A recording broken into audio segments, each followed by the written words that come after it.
Ya están todos los que quieren asistir a la clase, así que falta un minuto para empezar.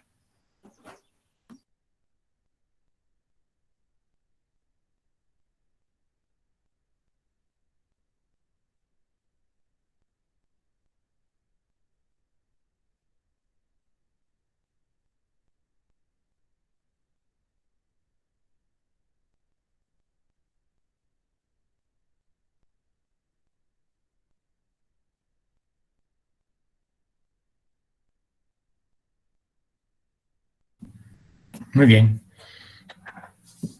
Buenos días, queridos estudiantes. Vamos a empezar con los 5 minutos de tolerancia que he dado. Esta vez voy a compartir mi pantalla para poder exponer el tema de urinario. Hoy en particular vamos a hablar de los riñones.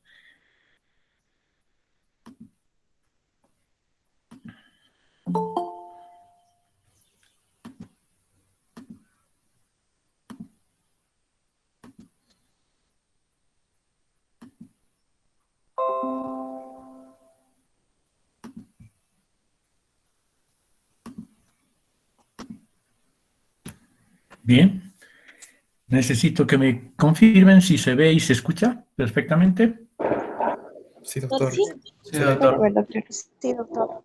Muy bien, entonces vamos a hablar de este interesantísimo tema que es el sistema urinario, ¿no? Y como ustedes ven en la diapositiva, los componentes, los que constituyen este sistema, son los dos riñones encargados de la producción de la orina, ¿sí? Los uréteres que conducen la orina hacia la vejiga, que almacena temporalmente esa orina producida por los riñones, y la uretra, que comunica con el exterior y sirve para evacuar la orina. Bien, ¿cuáles son nuestros objetivos? Los objetivos de la clase son reconocer la estructura general de los riñones, ese es el principal objetivo de este tema en particular.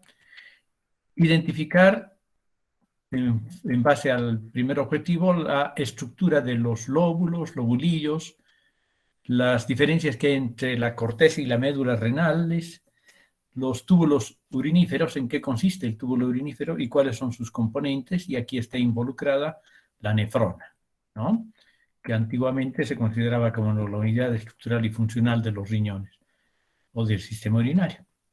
Posteriormente hay que relacionar esa estructura que vamos a describir y reconocer y relacionarla con la función de los riñones, que como hemos visto en la primera diapositiva son múltiples, ¿no?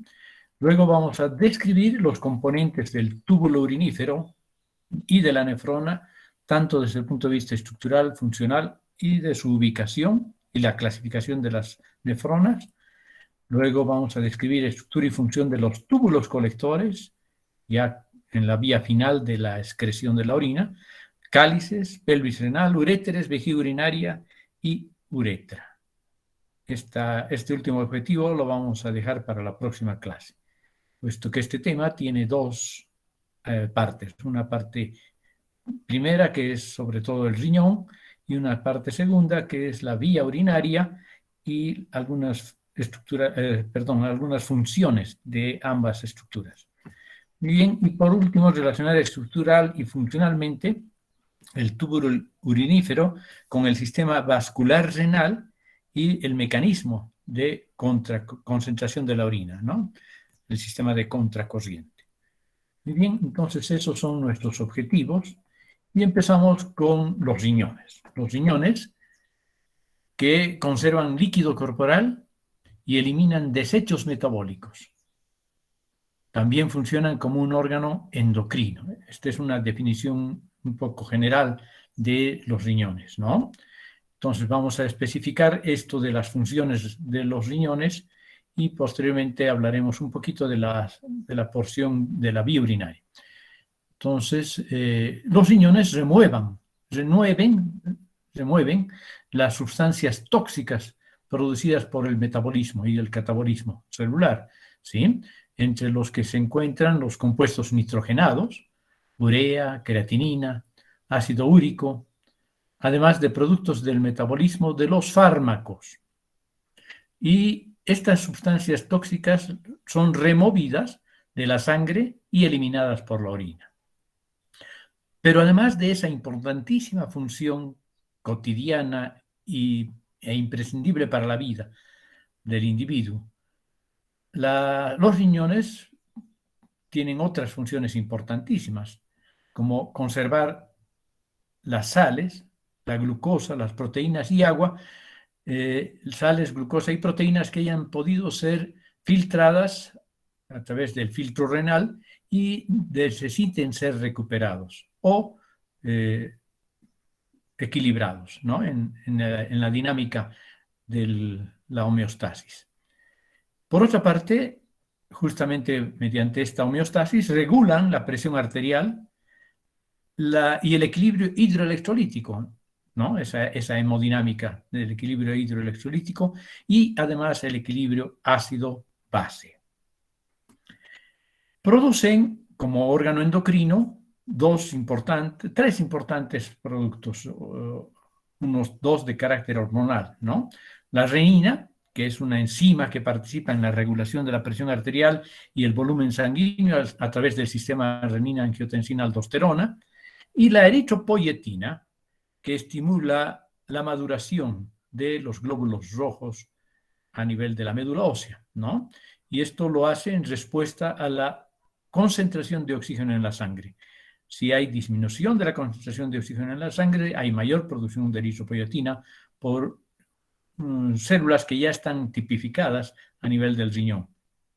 Además de renina y eritropoyetina, también sintetizan prostaglandinas. No es el único lugar donde se sintetizan las prostaglandinas, pero es también otro más de las células que se encuentran en el riñón productoras de prostaglandinas, que son, como ustedes saben, mediadores celulares con efectos muy diversos en cuanto a su biología, ¿sí? A menudo estos efectos son contrapuestos, son excitatorios o inhibitorios, de acuerdo a la circunstancia. Por último, convierten una forma circulante no muy activa de la vitamina D a su forma activa, el calcitriol, ¿sí? Eso en cuanto a las funciones de los riñones. Y después ya, claro, la vía urinaria y la uretra masculina en particular sirve para eliminar la orina, claro, pero además sirve para expulsar el semen, ¿no? Como parte del sistema reproductor masculino. Bien, entonces han visto que son múltiples las funciones y además vitales las funciones que realizan los riñones y el sistema urinario en general. Hablaremos estructuralmente primero de los riñones, ¿no? ¿Cuál es su anatomía?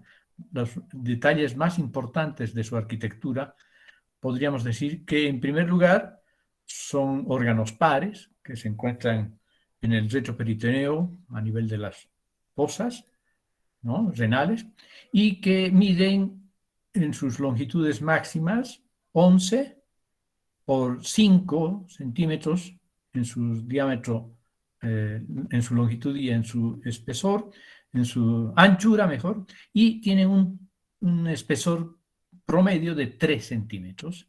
Como ustedes ven, tiene la forma de un frijol y por lo tanto va a presentar un borde convexo, que es el que estamos señalando, un borde convexo, y un borde cóncavo donde se encuentra el hilio renal, por donde ingresan y salen los vasos sanguíneos y la pelvis renal se comunica con el uréter para su formación a nivel de la unión pielo-ureteral. En esta estructura, donde se encuentra el hilio renal y todas esas estructuras vasculares y excretoras de orina, se ubican en un espacio conocido como seno renal, alojado en el seno renal, ¿sí? Entonces aquí se encuentran estas estructuras vasculares importantísimas. En general, en términos en vivo, el seno renal, donde están alojados estos vasos que ingresan y salen, y la pelvis y el uréter, está formado por un abundante tejido adiposo constitutivo, ¿no? Muy bien. Además de los vasos arteriales y venosos, también salen por este hilio los vasos linfáticos y los nervios. Los riñones son órganos pares encapsulados, es decir, que cuentan con una cápsula externa fibrosa, ¿no? Una cápsula externa fibrosa que tiene dos estructuras, como vamos a ver posteriormente, ¿no? Una capa fibrosa externa y una capa interna miofibroblástica. Por fuera, además de la cápsula, está incluso en los hombres, en las personas más caquécticas, más emaciadas, más adelgazadas, rodeada por una grasa constitucional que se llama la grasa perirenal, y por fuera de la grasa perirenal está la cápsula, una delgadísima cápsula casi inaparente, que es la cápsula de Gerota, cápsula que sin embargo, a pesar de ser poco notoria en la anatomía renal, tiene muchísima importancia cuando hablamos de los tumores renales, ¿no? En el estadio clínico de los riñones, es cuando las masas tumorales, los cánceres renales atraviesan la capsulita esta de Gerota, que está por fuera de la grasa perirenal, tiene otra categorización ya, ¿no? Es un estadio más avanzado de la enfermedad, incluso más avanzado que cuando el tumor se involucra en la vena renal y puede llegar hasta la cava inferior, incluso hasta la aurícula derecha, ¿sí? Entonces, tiene mucha importancia en patología neoplásica. Bien, entonces, además de tener estas estructuras que acabamos de describir, la convexidad, la concavidad, el hilio renal alojado en el seno renal, las estructuras vasculares, urinarias, linfáticas y nerviosas, el parénquima renal, por dentro de la cápsula renal, tiene dos estructuras fácilmente reconocibles, a no ser que hayan alteraciones importantes en su función. La corteza renal por fuera, la corteza renal, y la médula renal por dentro de la corteza renal, ¿sí?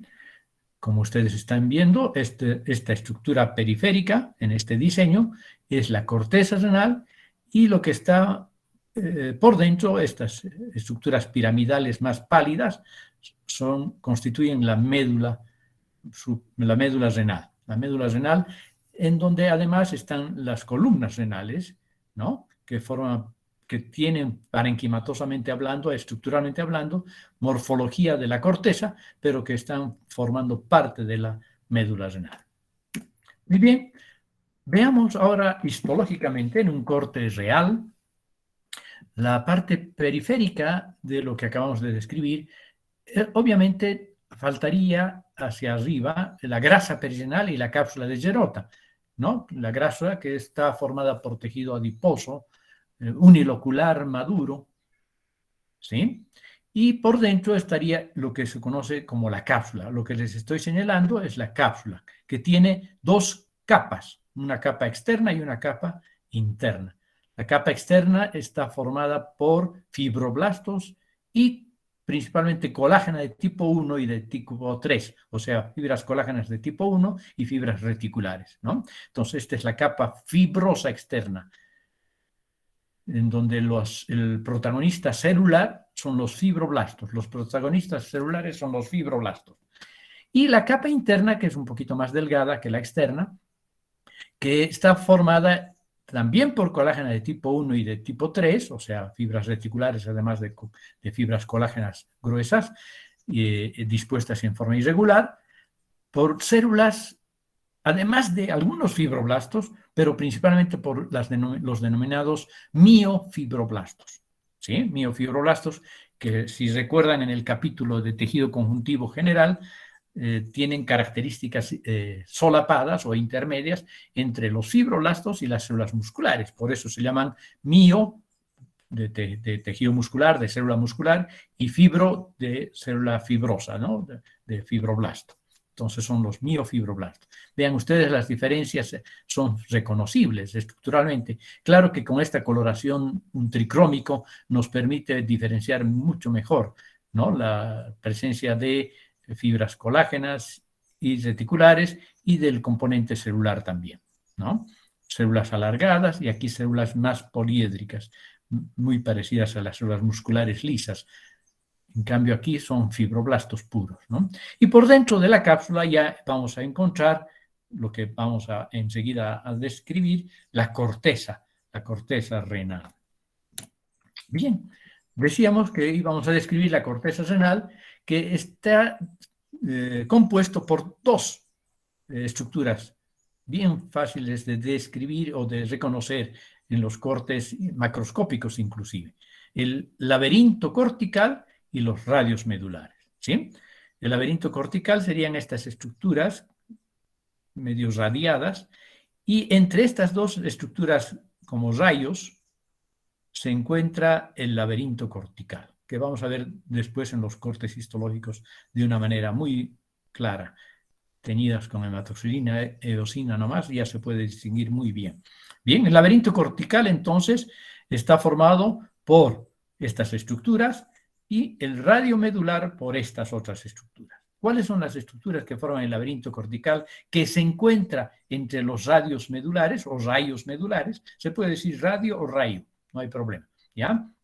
El laberinto cortical está formado por los corpúsculos renales de Malpighi, lo que rápidamente y comúnmente llamamos glomérulos, ¿no? Pero no es correcto decir solamente glomérulos, porque no está formado solo por un penacho de capilares glomerulares, el corpúsculo renal, sino que además tiene una hendidura de filtración, un espacio urinario de Bowman, la cápsula de Bowman, etcétera, etcétera, ¿no? Entonces, está formado por los corpúsculos renales y cortes transversales, más o menos como vemos aquí, cortes transversales de los túbulos, tanto proximales como distales, en su porción contorneada, ¿no? Los túbulos contorneados proximales y distales, incluidas la región de la mácula densa, que forma parte del aparato yuxtaglomerular, ¿no? Entonces, los túbulos contorneados distales tienen una porción especializada que se insinúa entre los vasos sanguíneos aferentes y eferentes del glomérulo o del corpúsculo renal, si quieren, y ahí está formando parte del túbulo contorneado distal la región denominada mácula densa, que es parte del epitelio, en realidad, de los túbulos contorneados proximales en esta situación. Y separando laberintos corticales unos de otros, están los rayos medulares, ¿sí? Los rayos medulares que son extensiones del componente medular renal dentro de la corteza. Y se ven así como rayos realmente, ¿no? Y por lo tanto, cada uno de estos rayos dentro de la corteza va a formar el centro de un lobulillo renal. Luego vamos a hablar de los lobulillos renales, ¿ya? Cada uno de estos rayos medulares va a albergar el producto de secreción y excreción de más de 500 laberintos o nefronas iniciales, ¿no? Entonces, aquí, ¿qué vamos a encontrar en estos rayos medulares? Las porciones rectas de los túbulos proximales y distales, además de las ramas ascendentes gruesas de las de Henle, que están incorporándose en la corteza, obviamente, sobre todo en las nefronas superficiales, corticales superficiales, y también vasos sanguíneos, ¿sí? Porque por estos rayos medulares ascienden los vasos sanguíneos interlobulares que dan origen a las arteriolas aferentes, a los capilares glomerulares y a las arteriolas eferentes, etcétera, etcétera, como vamos a ver después, ¿sí? Entonces tenemos dos componentes que estudiar en la parte cortical del riñón, ¿sí? Los rayos medulares y el laberinto cortical, ¿sí? En cambio, la médula renal está formada por pirámides renales o pirámides medulares también se llaman, y que pueden variar anatómicamente bastante. Pueden ser de 10 a 18 pirámides medulares o renales, cada una de las cuales constituye anatómicamente lo que se llama un lóbulo renal. Un lóbulo renal que en muchos individuos se notan incluso después de nacer. Se llaman las lobulaciones fetales por eso, ¿no? Porque en los fetos sí es distinguible, incluso en la superficie externa de los riñones, la presencia de estos lóbulos renales, ¿ya? Entonces, hay entre 10 y 18 pirámides renales que forman también, por lo tanto, 10 a 18 lóbulos renales. En el vértice de cada una de estas pirámides, vamos a encontrar un aparato, una superficie cribosa. Cribosa por la perforación de entre 15 y 20 conductos papilares. Creo que aquí se ve más bonito. Vamos a encontrar entonces 15 a 20 conductos papilares que perforan esta porción de la papila renal a partir de los túbulos de Bellini, ¿no? Este es el área cribosa. Las pirámides medulares están formadas, además, por una porción recta, gruesa y delgada de los túbulos renales y los vasos rectos, que tienen mucha importancia. En la próxima clase vamos a ver en la concentración de la orina, en la dilución de la orina, en la homeostasis para la producción de la orina, ¿sí? En el mecanismo de contracorriente también. Bien, entonces la región de la médula situada entre las pirámides medulares, esta es una, esta es otra, vecinas, está ocupada por un tejido de tipo cortical. Eso quiere decir que tiene laberinto cortical, tiene corpúsculos renales, tiene incluso lo único que no tiene claramente son los rayos medulares, pero después los otros componentes de la corteza común están ubicados también en estas columnas renales, ¿no? Las columnas renales que se conocen también con el nombre de columnas renales de Bertin. ¿Sí? Los conductos colectores de Bellini desembocan en el cáliz menor, ¿sí? La porción distal del túbulo urinífero y de los conductos distales colectores de Bellini van a perforar esta lámina cribosa a nivel de la papila renal y evacuar ya la orina formada después de una serie de transformaciones del ultrafiltrado glomerular hacia los cálices menores. ¿Sí? 2 a 3 cálices menores van a formar uno mayor y 3 o 4 cálices mayores van a formar la pelvis renal. Muy bien, hablemos de los lóbulos y los lobulillos renales. Decíamos que cada pirámide medular o renal corresponde a un lóbulo renal, ¿sí? Entonces, la cantidad de lóbulos en el riñón es igual a la cantidad de pirámides medulares, ¿sí? La pirámide medular, no es humano, este ejemplo de corte histológico, pero de todos modos vamos a utilizarlo. La pirámide renal tiene un arco cortical y entre este arco cortical se ubican las columnas corticales de Bertin, ¿sí? Y el lobulillo es una estructura que la vamos a encontrar en la corteza renal, ¿ya? Mientras que el lóbulo involucra tanto corteza como médula, ¿no? El lobulillo está ubicado a nivel de la corteza solamente, ¿sí? Y consiste en un conducto colector y todas las nefronas que drena, a partir de esas nefronas que se encuentran en lo que hemos denominado laberinto cortical, ¿sí? Entonces tiene todos estos conductos colectores se encuentran a nivel de los radios medulares, ¿sí? Y por lo tanto el lobulillo consiste en un rayo medular y a ambos lados parte del laberinto cortical, ¿no? Del laberinto cortical que rodea a ese rayo medular. Entonces ya tenemos claro el concepto de lobulillo y de lóbulo renal, ¿sí? Y aquí tenemos lo que acabamos de decir en un corte histológico real, ¿no? Este es un corte histológico de un riñón adulto, en donde podemos ver un poco de la grasa perirenal, la cápsula renal que no se ve en este tipo de aumento histológico. Tenemos la corteza renal, esta línea de puntos nos ayuda a definir el límite entre lo que está por arriba, que es la corteza renal, y lo que está por abajo, que es la médula renal. Como ustedes pueden ver, en la corteza renal vamos a distinguir los rayos medulares, ¿sí? Tal como hemos descrito, los rayos medulares, y entre los rayos medulares, el área territorial que corresponde a lo que hemos conocido como laberinto cortical, ¿sí? Laberinto cortical. Estas flechas nos están indicando el territorio donde se encuentran los rayos medulares, ¿sí? Y lo que está entre estos rayos medulares es el laberinto cortical. Y para no perder el hilo, lo que hablábamos sobre el lobulillo renal, el lobulillo renal cortical, va a estar comprendido en la mitad del territorio de este laberinto cortical, el rayo medular correspondiente y la mitad del territorio del laberinto cortical vecino. Entonces, las nefronas que están en la mitad derecha de este laberinto cortical van a drenar a este rayo medular, es decir, a los conductos colectores de este rayo medular.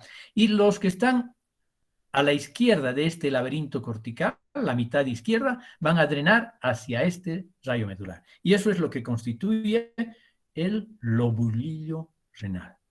¿Sí? Entonces, tenemos que reconocer la presencia de corpúsculos renales y conductos, túbulos contorneados, tanto proximales como distales, entreverados en un corte transversal por el trayecto contorneado o tortuoso que contiene o que tiene, ¿verdad? Y además los rayos medulares. Esos son los componentes de la corteza. Y en la médula no vamos a reconocer corpúsculos renales. Es una diferencia sustancial, ¿sí? Vamos a ver vasos sanguíneos. Vean ustedes estos vasos sanguíneos. Ahorita vamos a estudiar la circulación renal, que es importantísima para ver su función, ¿no? Aquí tienen estos vasos renales que están ubicados en la interfase entre la corteza y la médula, ¿sí? Y en la médula ya no vamos a reconocer corpúsculos renales, sino solamente las porciones rectas de los túbulos renales y del asa de Henle, ¿sí? Además de, obviamente, como en todo tejido, no se olviden que hay un tejido de sostén que es muy delicado, casi inaparente, por la gran cantidad de componente epitelial y vascular que tiene el riñón. Pero no se olviden que el riñón tiene un componente epitelial, tiene un componente de sostén, tiene un componente vascular, tiene un componente nervioso, ¿no? Y cada una de estas estructuras puede en la patología darnos sorpresas peculiares, ¿no? Cuando hay enfermedad de los riñones, de los glomérulos renales, hablamos de glomerulopatías o glomerulonefritis más comúnmente, ¿sí? Cuando hablamos de una patología que primariamente afecta a los túbulos renales, vamos a hablar de patología tubular.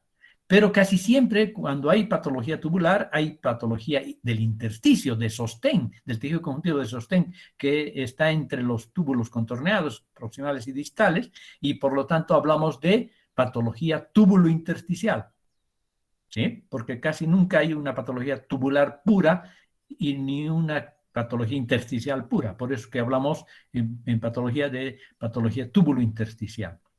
Y claro, podemos hablar también de patología vascular, ¿sí? La diabetes, la hipertensión arterial sistémica van a condicionar a la larga una arteriolosclerosis que puede ser benigna o maligna, ¿no? Dependiendo del control o del tipo de hipertensión y del control de la diabetes o el descontrol de esas enfermedades, ¿no? Mientras menos control haya de esas enfermedades que podríamos decir que son factores de riesgo modificables, relativamente tratables, entonces, mientras menos control haya, más posibilidades haya de que los riñones se afecten en sus componentes vascular, posteriormente glomerular y túbulo intersticial, ¿ya? Porque una estructura lleva al daño de las otras, en general. Fíjense, si una sola nefrona, si un glomérulo se daña, se hialiniza, se esclerosa, todita la nefrona ya no sirve, ¿sí? Se afecta. Es por eso es tan importante hacer biopsias renales en la patología renal. porque la biopsia nos puede ayudar más que ningún otro método a descubrir la enfermedad renal. Bueno, y aquí vemos un acercamiento de la porción cortical, ¿no? Ustedes pueden reconocer fácilmente que esto es corteza renal porque hay corpúsculos renales de Malpighi, ¿sí?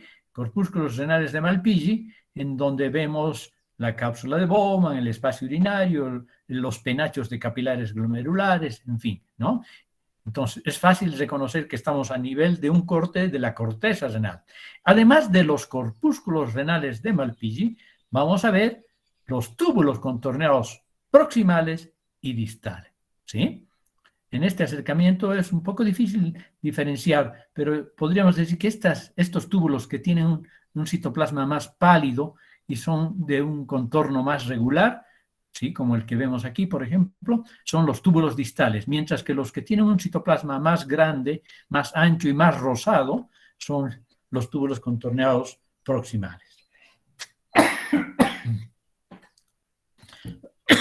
Perdón.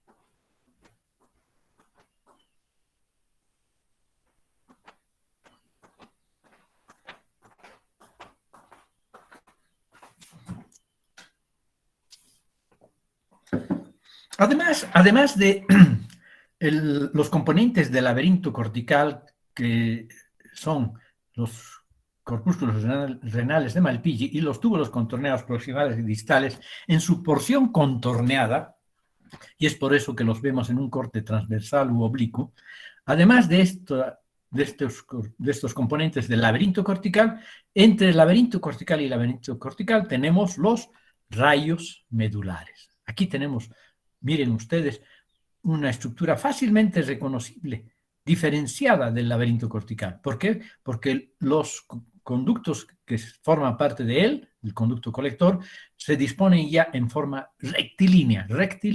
Por eso es fácil de reconocer hasta dónde va el rayo medular y dónde empieza el laberinto cortical. ¿Sí? Laberinto cortical. Aquí hay otro radio medular, aquí hay otro radio medular. Este se ve mejor. Aquí a la izquierda, al extremo izquierdo de la fotomicrografía, tenemos otro rayo medular.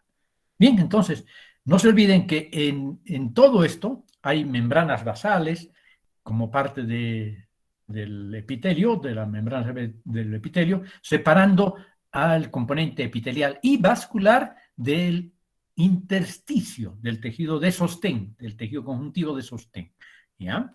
Muy bien.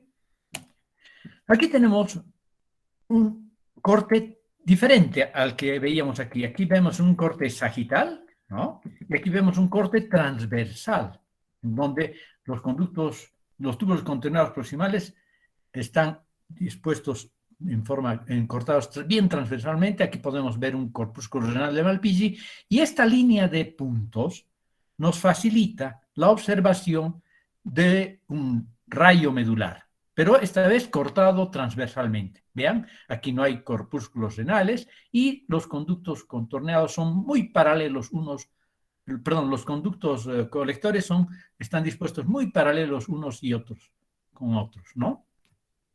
Entonces, este sería un corte transversal y este sería un corte longitudinal de los radios medulares. Bien, vamos a ver ahora la irrigación, puesto que para comprender la histofisiología del riñón hay que conocer muy bien la irrigación, su irrigación, ¿sí? Aquí decíamos que a nivel del hilio renal ingresan las arterias y salen las venas, además de los linfáticos, nervios, etcétera, ¿no? Y obviamente el componente excretor, la pelvis renal y el uréter.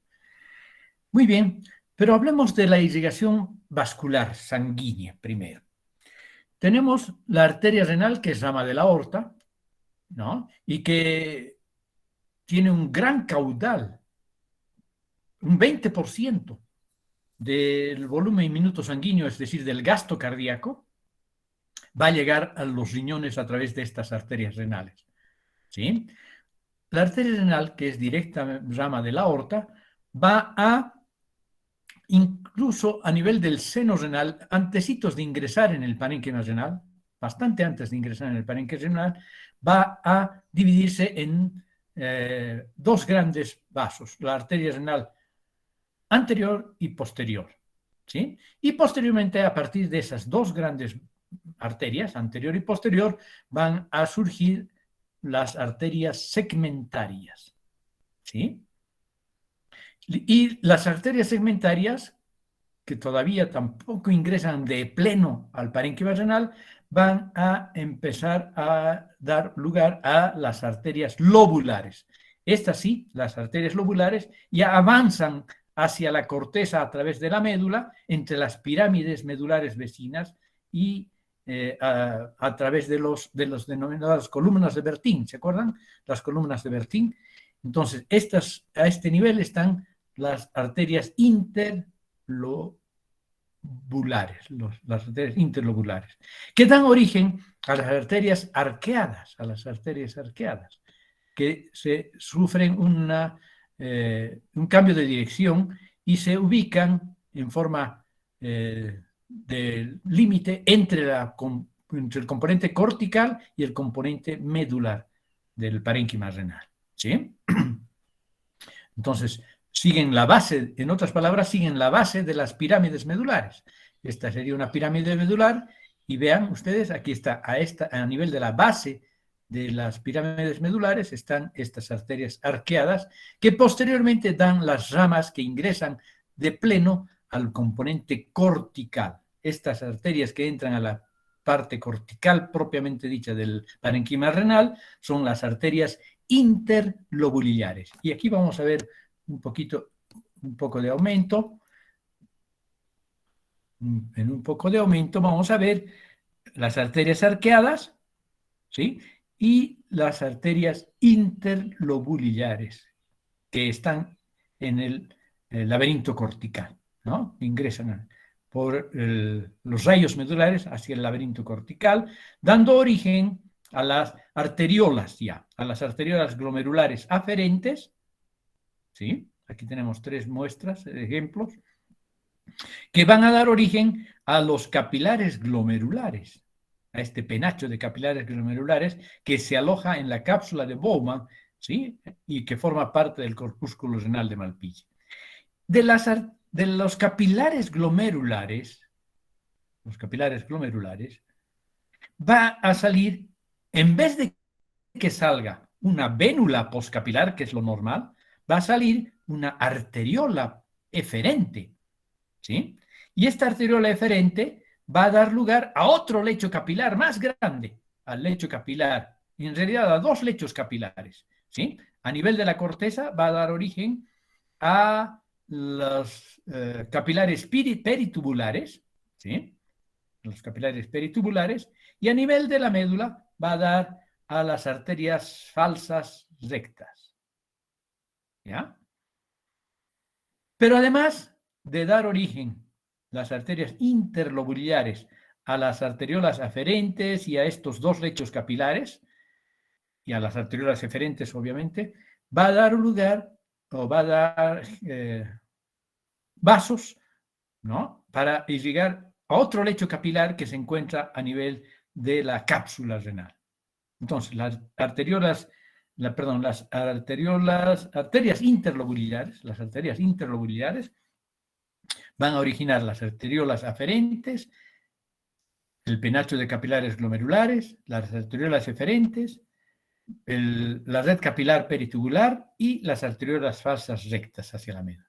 Y además, el lecho capilar capsular, de la cápsula del órgano, ¿sí?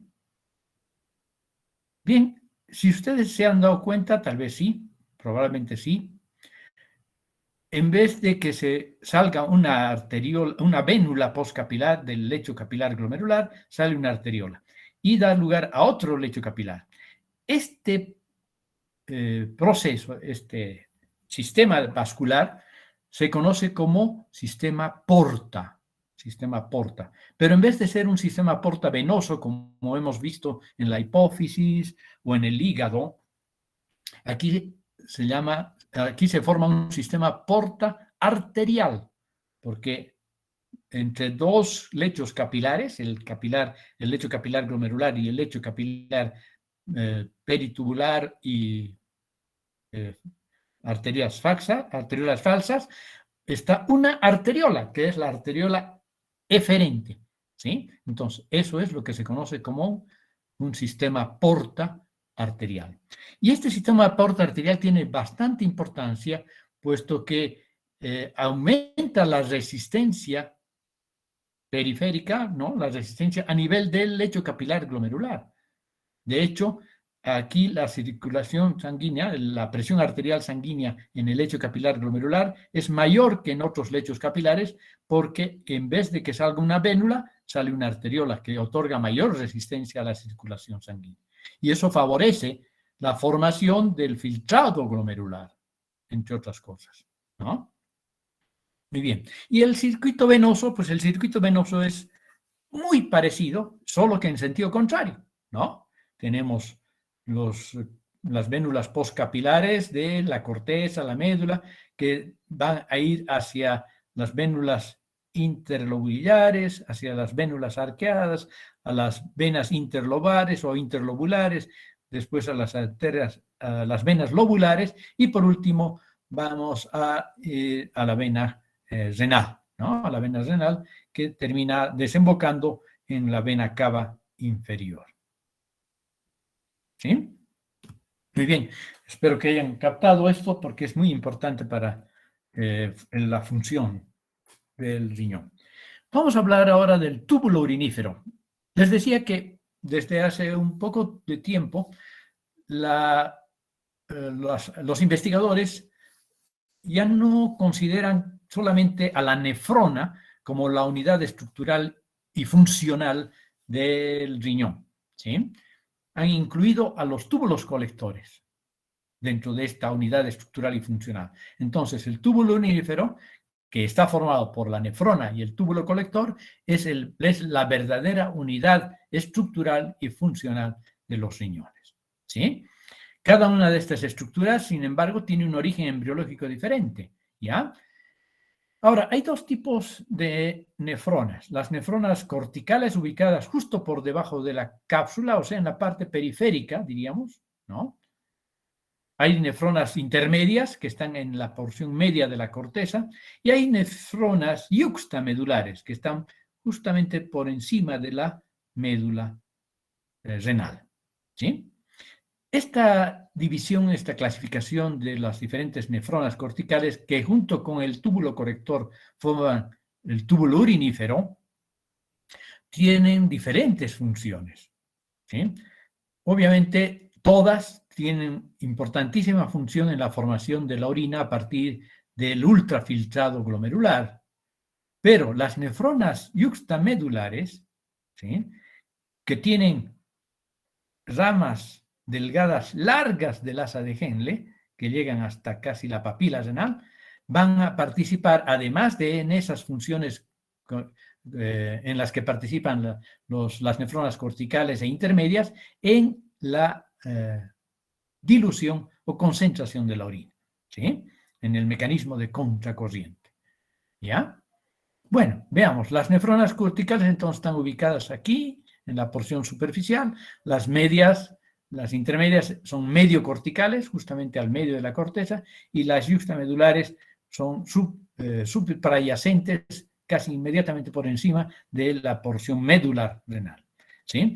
Constituyen solamente el 15% de todas las nefronas y por lo tanto de todos los túbulos uriníferos, ¿sí? Tienen ramas delgadas de asa de Henle que hemos dicho que son profundas en la médula, que se involucran profundamente en la médula, y dividen, de acuerdo a sus componentes estructurales, ¿sí?, en varias regiones a la médula, ¿sí?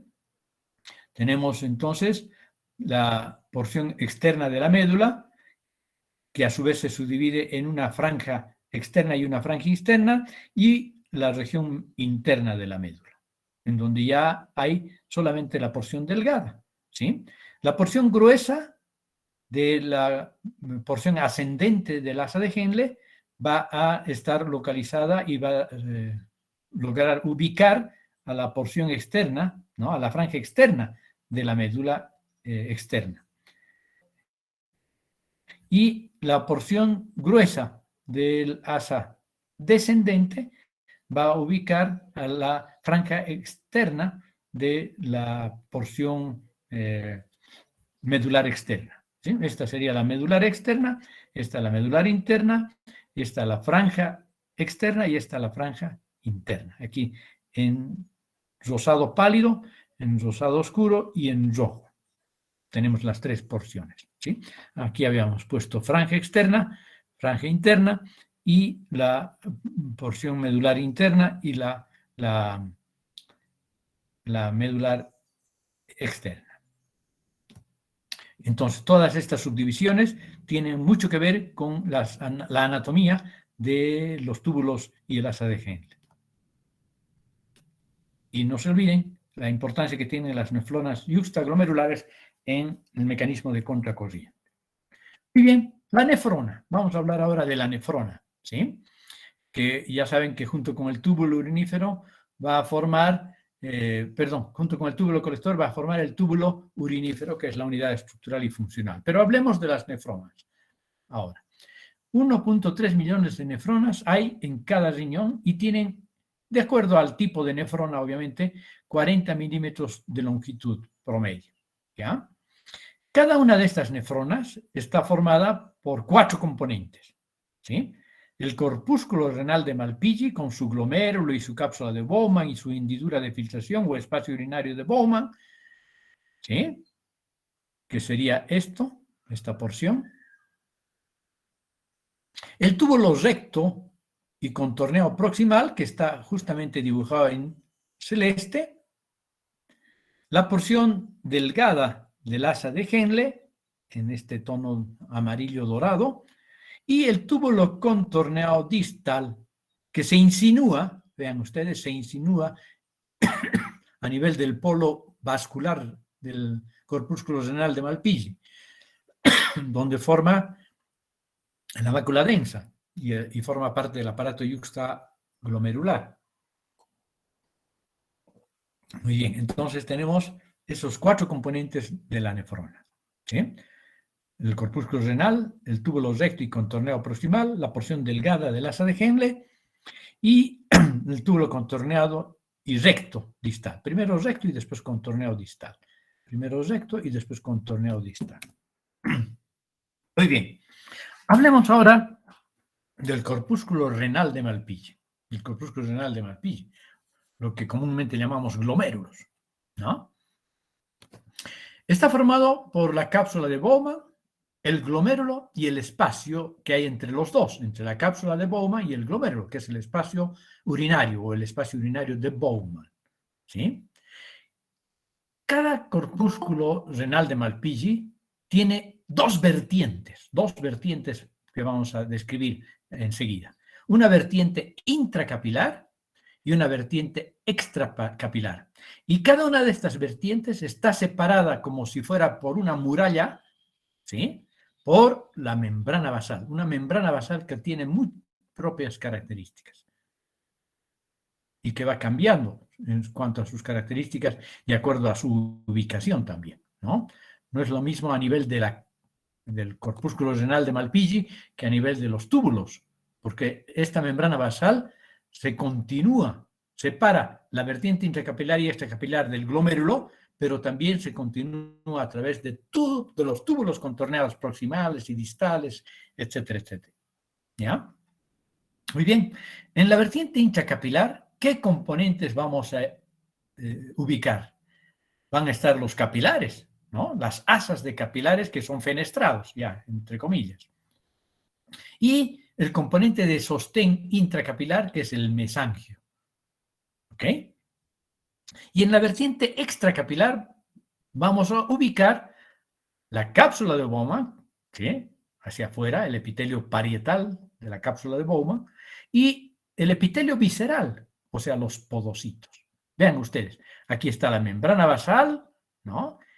Por un lado está el componente vascular con su tejido de sostén y por otro lado está el epitelio tanto parietal como el epitelio visceral. Entonces, este sería un espacio, diríamos, entre comillas, capilar, vascular, y este sería un espacio epitelial. ¿Sí? Y entre ambos, una membrana basal que los separa. Muy bien, veamos la vertiente intracapilar. Hemos dicho que está formado por los capilares fenestrados. Vean, el endotelio está lleno de fenestras, ¿sí? Y por el mesangio, que es el tejido de sostén, y fíjense, tanto capilares como mesangio de sostén están separados del componente extracapilar, donde están los podocitos, el espacio urinario, la cápsula de Bowman, etcétera, que no se ve aquí, por la membrana basal, por una membrana basal que, como ven ustedes, tiene características diferentes. En algunas áreas es más gruesa, en otras más delgada, y tiene incluso bioquímicamente una composición diferente. Pero bueno, no entremos todavía en esos detalles. Entonces, tenemos una vertiente intracapilar, que es la que estamos viendo ahorita, y posteriormente vamos a ver la vertiente extracapilar. Los componentes de la vertiente intracapilar son los capilares. Aquí tenemos la célula endotelial con múltiples fenestras en su citoplasma, ¿sí? Y tiene una membrana basal dotada de aquaporina 1, diseñada para el pasaje rápido de agua. ¿Ya? Y los poros de los capilares fenestrados carecen de diafragma de membrana, a diferencia de lo que vamos a ver en los podocitos, que sí presentan un diafragma de membrana. Y por otro lado tenemos el mesangio, que está formado por las células mesangiales y por la matriz mesangial. ¿Sí? Entonces, las células mesangiales extraglomerulares, hay dos tipos de mesangio, el mesangio extraglomerular e intraglomerular. Vamos a ver después. ¿Ya? Este es un ejemplo del intraglomerular. ¿Para qué sirve el mesangio? Mantiene físicamente a los podocitos y sus prolongaciones primarias y secundarias, ¿sí? Fagocita la membrana basal glomerular y también ayuda a la membrana basal glomerular a ser formada. Moléculas de más de 64.000 Dalton, de 69.000 Daltons o mayores, son atrapadas en esta membrana basal glomerular. Los elementos contráctiles ayudan a reducir el diámetro de la luz capilar y así aumentar la capacidad de filtración. Además, tienen receptores de angiotensina 2. En el sistema renina-angiotensina, la angiotensina 2 es un poderoso vasoconstrictor. Por lo tanto, se contraen cuando hay angiotensina 2 y ayudan a modular el diámetro de los capilares glomerulares. Y por otra parte, las células mesangiales pueden producir citocinas. Por ejemplo, el factor de crecimiento derivado de las plaquetas, la interleucina 1, ¿para qué? Para facilitar la reparación de los componentes glomerulares dañados. ¿Sí? Entonces tenemos el componente capilar y el componente mesangial en la vertiente intracapilar. Y en la vertiente extracapilar, o sea, lo que está por fuera, tenemos la cápsula de Bowman, que es un epitelio plano simple, ejemplo típico de ejemplo simple plano o escamoso plano, y los podocitos, que son estos, ¿no? Y entre entre la cápsula de Bowman y los podocitos, el espacio urinario de Bowman, que es a donde desemboca el filtrado, que antes se denominaba ultrafiltrado glomerular, ¿sí? Los podocitos. Ya hemos dicho que la cápsula de Bowman es un epitelio parietal simple plano, ¿no? Y los podocitos, que forman parte del epitelio visceral y que están por fuera de la membrana basal, que las separa del espacio o de la vertiente intracapilar, cuentan con prolongaciones citoplasmáticas que se dividen en primarias, secundarias y terciarias, que son denominadas también pedicelos. Y estos pies o pedicelos de las prolongaciones de los podocitos envuelven los capilares glomerulares, ¿sí? Los alojan prácticamente en su seno, ¿sí?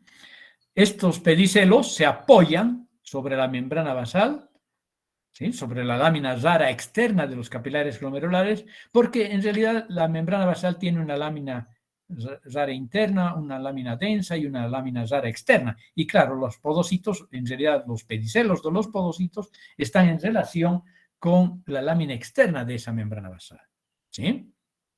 Entre dos pedicelos contiguos, vean ustedes, se encuentran las hendiduras de filtración, que forman parte de la barrera de filtración glomerular, junto con los poros de las células endoteliales y la membrana basal, que tal vez sea el principal componente que limita lo que se va a filtrar de la sangre hacia el espacio urinario. ¿Sí? Muy bien. Y los pedicelos están dotados de, además de estas membranas, de estos diafragmas de filtración, ¿no? que ocluyen las hendiduras de filtración, están formadas o están dotadas de actina. ¿Para qué? Para, al contraerse, ajustar el tamaño de las ranuras de filtración, o sea, estas hendiduras de filtración. Y además de tener actina en su citoplasma, tienen glucocálix con cialoproteínas, ¿sí?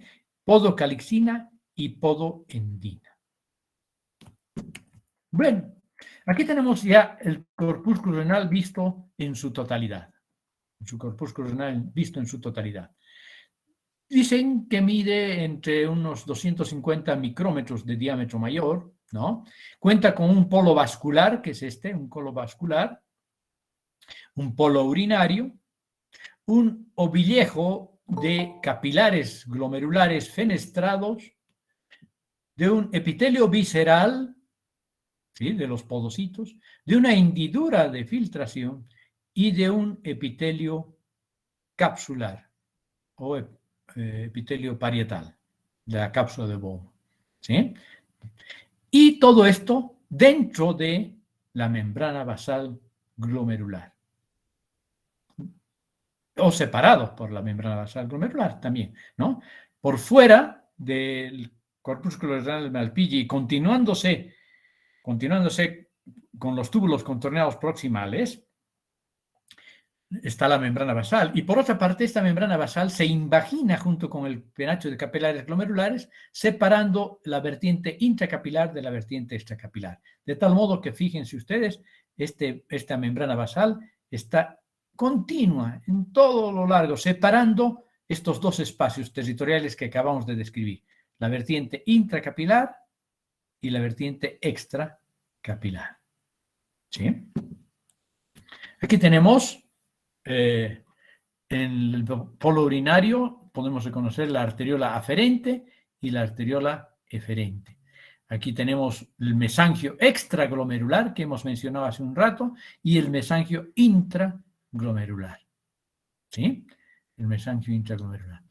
Y entre la arteriola aferente y la arteriola eferente, que contiene las células juxtaglomerulares productoras de renina, no solo en la aferente, sino también, aunque en menor cantidad, en la eferente, tenemos la insinuación que tiene el conducto contorneado distal, donde un grupo de células adyacentes al mesangio extraglomerular cambian de morfología para hacerse más altas y más cilíndricas, ¿no?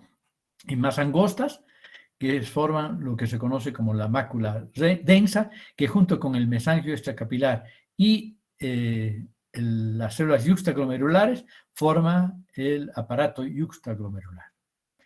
Vean ustedes, el espacio urinario se continúa con el espacio del túbulo contorneado proximal a nivel del polo urinario. Podemos ver básicamente lo mismo. Vean ustedes aquí en este pequeño diseño, vemos la arteriola aferente, la arteriola eferente, los penachos de capilares glomerulares que son lobulados, revestidos por endotelio fenestrado, vemos la hendidura de filtración y vemos la cápsula de Bowman y posteriormente vemos Bueno, primero vemos la cápsula de Bowman y aquí tenemos el epitelio visceral de los podocitos y vemos cómo todo este es un continuo biológico, el componente epitelial extraglomerular, que va a continuarse con su membrana basal hacia los conductos continuados proximales. Vean ustedes aquí, tenemos en un diseño tridimensional, ¿sí?, los componentes del corpúsculo renal de Malpighi. Tenemos el polo vascular, el polo urinario, tenemos el penacho de capilares glomerulares o los penachos de capilares glomerulares, tenemos el epitelio parietal que se invagina y rodea a los capilares glomerulares formando el epitelio visceral de los podocitos, ¿sí? Tenemos el espacio urinario de Bowman y el túbulo contenedor proximal en su polo urinario. Y vean cómo la membrana basal hace un continuo, ¿sí?, que se invagina junto con los capilares glomerulares. Esto que está en amarillo, en realidad nos han dibujado en amarillo para que nos demos cuenta que la membrana basal se invagina junto con los capilares hacia el espacio urinario para formar los capilares glomerulares, ¿sí? Y aquí también vemos un poco de la anatomía de la arteriola eferente y de la arteriola aferente, en donde vemos las células yuxtaglomerulares, que son mayoría, pero que también hay en la arteriola aferente, pero que también hay en la arteriola eferente. Y aquí tenemos la mácula densa, que es parte del túbulo distal cuando éste se aproxima, se insinúa entre la arteriola aferente y la arteriola eferente. Y aquí tenemos cortes histológicos de lo que acabamos de describir, ¿no? Vean ustedes, aquí podemos reconocer en esta fotomicrografía con gran aumento de la derecha, podemos ver la arteriola aferente, este es el espacio vascular, por lo tanto, el espacio vascular de la cápsula del corpúsculo renal, y este es el espacio urinario, se puede reconocer. Aquí están los capilares glomerulares, aquí podemos ver el mesangio, esta parte más rosadita es el mesangio, lo mismo aquí, el mesangio. Aquí podemos ver las luces de los capilares glomerulares y aquí podemos ver por fuera de la membrana basal de los capilares los podocitos. El espacio urinario de Bowman, que nos está mostrando este asterisco, o estos asteriscos, en realidad. La cápsula de Bowman, el epitelio plano simple o escamoso simple, y por fuera ya están los otros componentes del laberinto cortical que hemos descrito, los túbulos contorneados proximales y los túbulos contorneados distales, aquí. Proximal, distal, distal, y este es parte de la mácula densa. Aquí hay un componente de la mácula densa, aquí hay otro componente de la mácula densa. Probablemente es el mismo túbulo contorneado distal insinuado en el polo vascular, porque aquí vean cómo cambia la morfología del epitelio de revestimiento del túbulo contorneado distal. Las células se ven más juntitas, de ahí el término de mácula densa, porque hay mayor densidad nuclear y por lo tanto celular en este territorio. Aquí también podemos reconocer túbulos contorneados proximales y distales. Les decía hace un rato que los proximales en general tienen un mayor diámetro y el citoplasma de las células es más grande, más amplia, más granular, más acidófila. Y en cambio la luz del túbulo contorneado distal es más regular y el revestimiento más cúbico, más bajo que el de los túbulos contorneados proximales, que vemos aquí y aquí. Aquí podemos ver en esta fotomicrografía electrónica de barrido los poros de los capilares glomerulares. ¿Vean? Esta es una visión de la luz del capilar glomerular, en donde vemos la gran cantidad de perforaciones o poros del endotelio correspondiente. Bueno, la membrana basal es importantísima, la membrana basal glomerular. Sí, la membrana basal glomerular está interpuesta entre las células endoteliales y los podocitos. Ya hemos dicho que es como una barrera, como una gran muralla que separa el territorio intracapilar del territorio extracapilar, ¿no? Está formada por 3 componentes, ¿no? Una lámina densa central entre 2 láminas externa e interna. La lámina rara externa se ubica contigua al podocito, o sea, está en relación con los podocitos. Está compuesta, molecularmente hablando, por laminina, fibronectina, entactina y una bastante abundancia de un heparansulfato, ¿sí? Funcionalmente, sirve para retardar el movimiento de las moléculas con cargas negativas, ¿sí? Porque estas estructuras glucoproteicas son positivas. Entonces, retarda las moléculas con cargas negativas. La lámina densa, que es la parte más gruesa de la membrana basal, está compuesta principalmente por colágeno de tipo 4. Funcionalmente filtra el plasma para formar el ultrafiltrado glomerular, el mal llamado ultrafiltrado glomerular. ¿Sí? Y luego tenemos la lámina rara interna, que es contigua al endotelio capilar, o sea, está en la vertiente capilar del corpúsculo renal, y está también compuesta por varias de estas moléculas, laminina, fibronectina, entactina y heparansulfato, que también es abundante. Y por lo tanto, funcionalmente tiene lo mismo.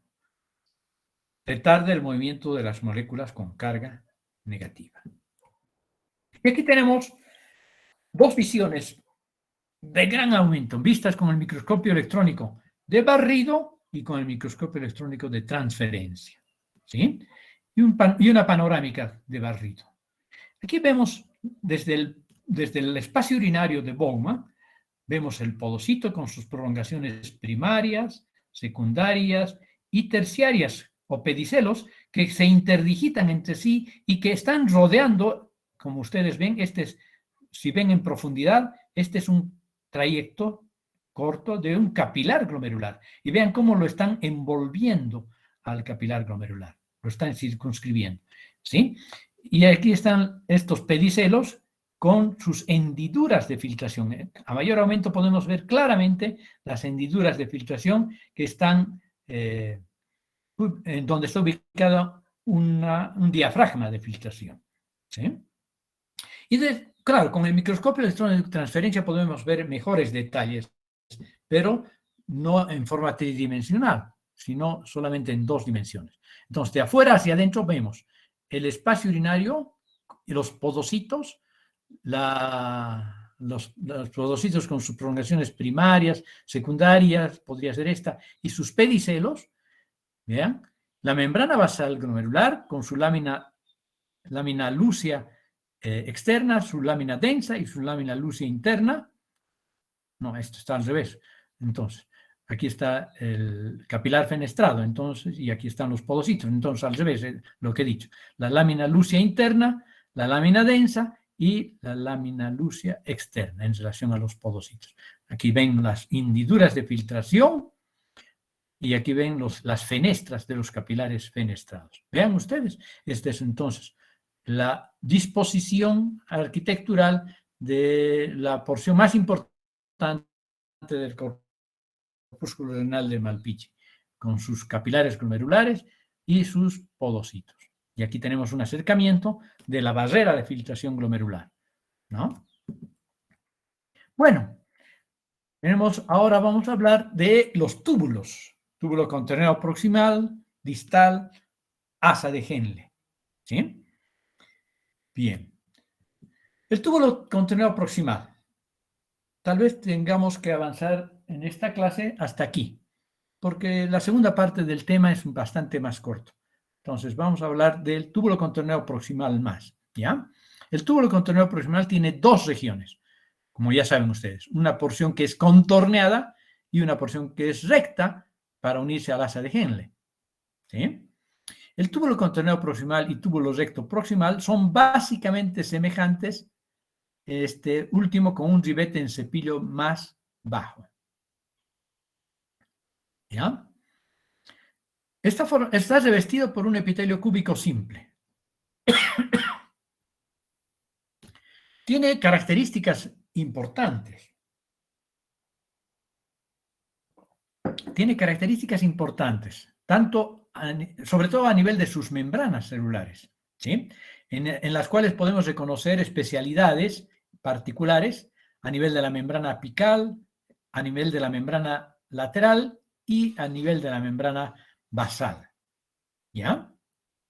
A nivel de la membrana apical, como vemos aquí en este gran aumento, ¿sí?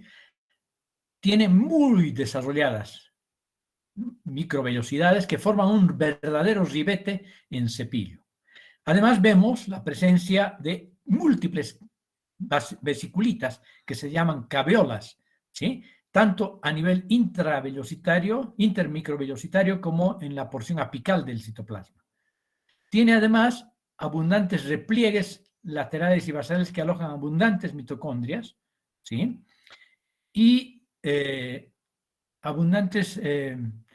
y sirven estas microvellosidades, ¿ya? Estas microvellosidades van a ser importantes para la reabsorción del filtrado glomerular, para recuperar, fíjense, el 80% del filtrado glomerular se recupera a nivel del túbulo proximal.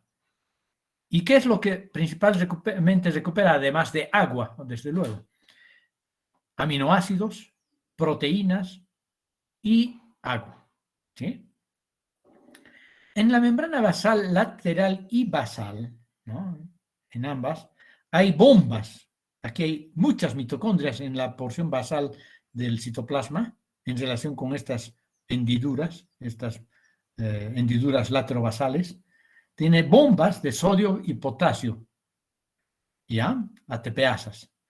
Y tiene también canales de acuoporina 1. Todo esto sirve para la secreción de fármacos y toxinas. El túbulo recto proximal, en su rama descendente gruesa, ¿ya? Está ubicado a nivel del radio medular, forma el extremo descendente grueso de la sadengense y está tapizado por un epitelio cúbico simple. Aquí tenemos, ¿sí?, los túbulos contorneados proximales en un corte transversal, en donde vemos que los núcleos son ligeramente basales, el amplio citoplasma, bastante granular, acidófilo, lo que nos demuestra que hay gran cantidad de mitocondrias, y el ribete en cepillo, que con este aumento no se logra ver gran cosa. ¿Sí? Vean, tiene una membrana basal también, una membrana basal que se continúa de la membrana basal del corpúsculo renal de Malpighi. La porción delgada del asa de Henle. Bueno, aquí vamos a dejarlo el tema para continuar con este tema en la próxima clase para no hacerla rápido, ¿ya? Y vamos a empezar desde los túbulos renales, contorneados, rectos, el asa de Henle, proximales y distales, los conductos colectores, etcétera, etcétera, para ver por último, bastante rápidamente, la vía urinaria. ¿No? La vía urinaria, que es mucho más corta en su explicación que este tema del riñón. Ok, prefiero entonces terminar aquí para empezar justamente en esta diapositiva, túbulo contorneado proximal, una vez que hemos salido del corpúsculo renal de Malpighi. Ok, entonces denle una leída también para la próxima clase de lo que nos falta exponer. ¿Sí?